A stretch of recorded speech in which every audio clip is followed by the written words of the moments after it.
నేను చెప్పే మాట ఏంటంటే, ఈ మట్టి విత్తనము విత్తాడు మనల్ని. ఈ మట్టిలోంచి తీసి రమేష్ అనే నన్ను విత్తాడు. ఈ మట్టిలోంచి చిగిరించి అనేక ఆత్మలు సంపాదించాలన్న ఆశ నాకుంది. ఈ మట్టిలోంచి ఫలించి తిరిగి ఆ మట్టిలోకి నేను వెళ్ళాలనే ఆశ ఉంది. మరి ఆత్మీయ జీవితంలో మట్టిలోంచి నేను తిరిగి వెళ్ళడానికి నేనేం చేయాలంటే, నిత్య జీవంలోకి కావాల్సినవి ఏమేం కావాలి అవన్నీ నేను సమకూర్చుకోవాలి.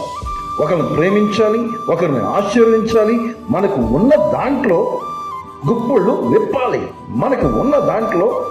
విప్పాలి. విప్పితే ఆశీర్వదించబడతాం. అంటే విప్పపోతే ఆశీర్వదించబడమా అని కాదు. కానీ నేను చెప్పే మాట, మట్టిలోంచి మనల్ని ఫలించే చెట్టు వలె మనల్ని ఉంచాడు. మట్టిలోంచి మనం అనేక ఆత్మలు సంపాదించాలని మనల్ని సృష్టించాడు. తిరిగి మట్టిలోకి వెళ్ళాలి. కనుక మనము ఎలా వచ్చి